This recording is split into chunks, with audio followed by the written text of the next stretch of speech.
નમસ્કાર, હું છું પ્રિયા અને તમે જોઈ રહ્યા છો જનતા કી જાણકારી ન્યૂઝ। નજર કરીએ આજના સમાચાર ઉપર।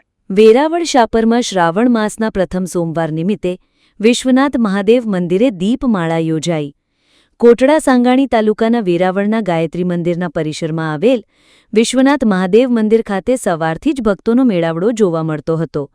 શાપર વેરાવળ દરેક મંદિરો હર હર મહાદેવના નાદથી ગુંજી ઉઠ્યા હતા, જેમાં સાંજની દીપમાળામાં મોટી સંખ્યામાં ભાવિક ભક્તો દર્શનનો લહાવો લેવા ઉમટી પડ્યા હતા।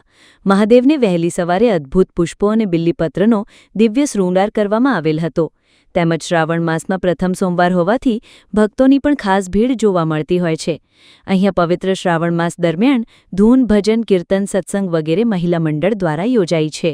ગતરોજ સાંજે સંધ્યા આરતીમાં દીપમાળા યોજાઈ હતી, જેમાં મોટી સંખ્યામાં ભાવિકો ઉમટી પડી મહાદેવના દર્શન કરી ધન્યતા અનુભવી હતી। રિપોર્ટર પંકજ ટિલાવત, શાપર, વેરાવળ। ગણપતિ મહારાજની જય, વિશ્વનાથ મહાદેવની। આજે આ શ્રાવણ માસ અને એમાં પ્રથમ સોમવાર આજે આવેલું અમારું આ વેરાવળ સપરનું ગાયત્રી મંદિર। દરેક ભક્તજનો દરરોજ આ રીતના ઓમ નમઃ શિવાયની ધૂનમાં હાજરી આપે છે।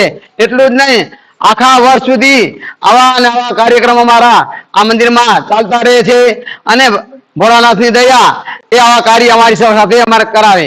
બોલો। કોટડા સાંગાણીનું વેરાવળ ગામ, ત્યાં વિશ્વનાથ મહાદેવનું મંદિર આવેલું છે। ત્યાં મહાઆરતીનું આજે પવિત્ર શ્રાવણ માસ ચાલી રહ્યો છે, તો મહાઆરતીનું આયોજન હતું। તો ઘણા ભક્તોએ દર્શનનો લાભ લીધો, આરતીનો લાભ લીધો, તેમજ અહીંયા ધૂન કીર્તન પણ કરવામાં આવે છે।